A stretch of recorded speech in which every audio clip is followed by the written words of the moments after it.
Pre viewers, अनुपम entertainment classes में एक बार फिर आपका स्वागत है। तो आज हम लोग भारतीय काव्यशास्त्र के कुछ प्रश्नों को हल करेंगे और इसके पहले वाले वीडियो में कुछ प्रश्न गलत हो गए थे, उनका संशोधन किया जा रहा है। सुन लीजिए। देखिए, पहला प्रश्न था जो गलत था, संतन को कहाँ सीकरी सो काम, आवत जात पनहिया टूटी बिसर गए हर नाम। तो ये जो है गलती से उसका उत्तर कृष्णदास बता दिया गया था, जबकि सही उत्तर कुंभन दास जी है। तो अब जो है उसको संशोधन कर लेंगे आप लोग कि संतन को कहाँ सीकरी सो काम, आवत जात पनहिया टूटी बिसर गए हर नाम। इन प्रसिद्ध पंक्तियों के लेखक कुंभन दास जी हैं। फिर दूसरा था नाथ संप्रदाय के प्रवर्तक, तो इसका उत्तर मत्स्येंद्र नाथ बता दिया गया था। उसका संशोधित रूप है कि नाथ संप्रदाय के प्रवर्तक गोरखनाथ जी हैं।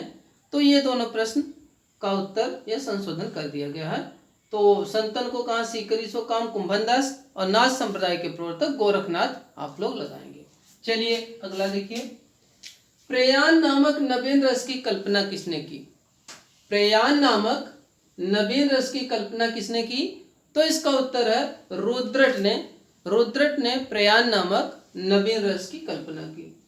रस मीमांसा ये बार बार पूछा जाता है, प्रसिद्ध पुस्तक है। तो रस मीमांसा आचार्य रामचंद्र शुक्ल जी की प्रसिद्ध पुस्तक है। रस सिद्धांत डॉक्टर नगेंद्र की है। अगला है भट्ट लोल्लट का कौन सा मत है? तो भट्ट लोल्लट का उत्पत्तिवाद है और शंकुक का है अनुमितिवाद। इन्होंने अनुमान लगाया इसलिए अनुमितिवाद।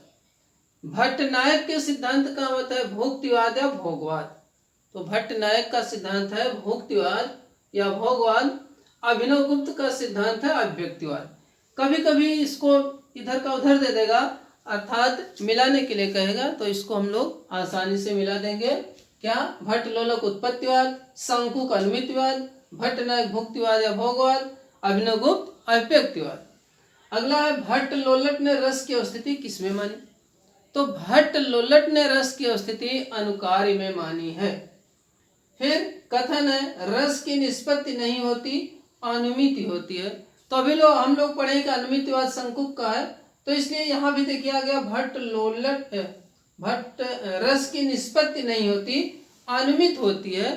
तो ये एक अनुमिति आ गई, इसलिए इसको हम अनुमान लगा सकते हैं कि ये शंकुक का है। अगला है शांत रस का सर्वप्रथम विवेचन किसने किया? तो शांत रस अक्सर भरत मुनि ने 8 ही रस को माना है, 9वां रस शांत रस को माना जाता है।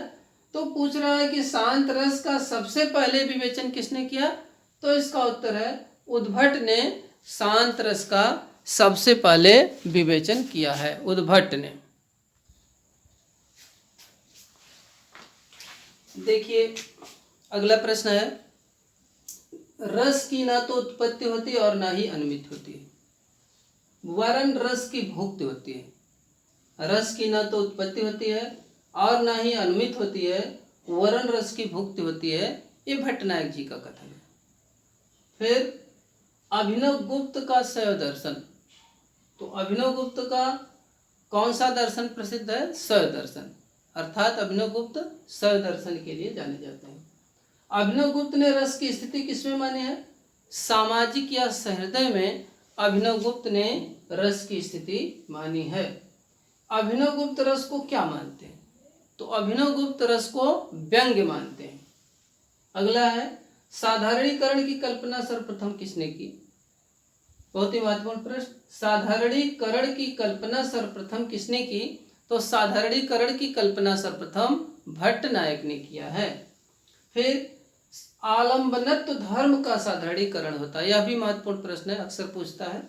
आलंबनत्व धर्म का साधारणीकरण होता है, आचार्य रामचंद्र शुक्ल ने कहा। आलंबनत्व धर्म का साधारणीकरण होता है आचार्य रामचंद्र शुक्ल ने।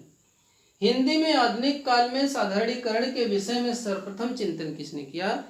तो हिंदी में आधुनिक काल के विषय में सर्वप्रथम चिंतन करने वाले विद्वान हैं आचार्य रामचंद्र शुक्ल।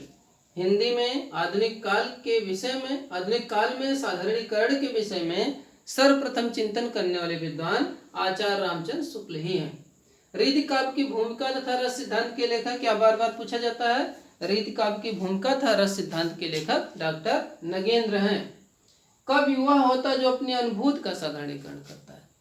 किस विद्वान का कथन है? कब विवाह होता है जो अपनी अनुभूति का साधारणीकरण करता है? ये डॉक्टर नगेंद्र का मत है।